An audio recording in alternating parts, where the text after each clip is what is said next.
আসসালামু আলাইকুম। আজকে ভিডিওটা শুরু করছি আমার আবেগ নিয়ে। মানে এই বিস্কুটটা আমার একমাত্র আবেগ বলতে পারেন। বিস্কিটের মধ্যে এই বিস্কিটটা আমার কাছে এত ভালো লাগে যেটা একদমই আমি বলে প্রকাশ করতে পারবো না। যাই হোক, বিস্কিটটা খেয়ে নিলাম। এবার আপনাদের সঙ্গে পরিচয় করে দিব আমার বাড়ির নতুন সদস্যকে। আমার ছেলের প্রচণ্ড শখের একটা জিনিস এটা। কিভাবে পালতে হয় আমি সেটা জানি না। অবশ্যই কিন্তু আপনারা চাইলে আমাকে এটা সম্পর্কে জানাতে পারেন। আপাতত ছোট্ট একটা খাঁচার মধ্যে ওকে এভাবে রেখেছি একটা কাপড় বিছিয়ে। আর এই যে গাজর আর পাতাকপি দিয়েছি, কুটুর কুটুর করে খাচ্ছিল।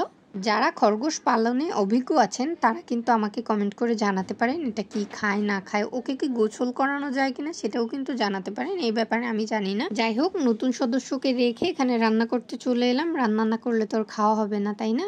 আজকে আমি ডাল সবজি রান্না করব, এই জন্য প্রথমে ডালটা আগে রান্না করে নিয়েছি। এবার 2 মুঠা আমি ডাঁটা শাক নিয়েছি। এই শাকটার যে এক্সট্রা একটা ডাঁটা ছিল সেটাকেও আমি রেখে দিয়েছি অন্যভাবে রান্না করার জন্য। এই যে শাকে লবণ দিয়ে আর কাঁচামরিচ দিয়ে সেদ্ধ করে নিয়ে এবার আমি শাকটাকে বাগার দিব। ডাঁটা শাকটা আমার কাছে বরাবরই ভালো লাগে, আর এভাবে করে যদি বাগার দেওয়া হয় একটু বেশি রসুন দিয়ে, তাহলে এটার স্বাদ আরও বেড়ে যায়। শাকটা তেলে দিতে দিতে আপনাদের সঙ্গে একটা কথা বলি, আমার ভিডিও কেমন লাগে আপনাদের কাছে সেটা তো কখনো কমেন্ট করে বলতে শুনি না। আমি অবশ্যই আপনাদের কাছ থেকে শিখতে চাই, কোনো কিছু জানতে চাই।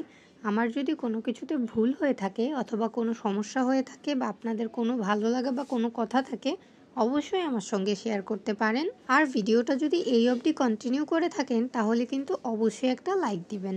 শাকগুলোকে তো রান্না করা শেষ, এবার চলে এলাম ডাঁটা রান্নার জন্য। আমি এভাবে ছোট করে ডাঁটাগুলোকে নিয়েছি আর 2টা আলু নিয়েছি ছোট ছোট, সেটাও আবার কুচি করে নিয়েছি। একেবারে কুচি করিনি, ডাঁটার সাইজের মতো একটু বড় করেছি। এবার লবণ, হলুদ, মরিচের গুঁড়া, পেঁয়াজ আর মশলা দিয়ে একসঙ্গে খুব ভালোভাবে মেখে নেব। কেউ এভাবে কচি ডাঁটা এর আগে কখনো খেয়েছেন? না খেয়ে থাকলে ট্রাই করে দেখতে পারেন, অনেক ভালো লাগে। সবজি আর মশলা একসঙ্গে মাখানো হয়ে গেলে এবার আমি এখানে চিংড়ি মাছ দিয়ে দেব। আর এই সবজিটা মানে এই ডাঁটাটা এইভাবে চিংড়ি মাছ দিয়ে রান্না করলে খেতে খুবই মজা হয়। মাছ সবজি সব একসঙ্গে মাখিয়ে দেওয়া হয়ে গেছে, এবার অল্প একটু পানি দেব। ডাঁটা এবং আলু দুটোই যেহেতু চিকন চিকন, খুব সহজেই কিন্তু সেদ্ধ হয়ে যাবে।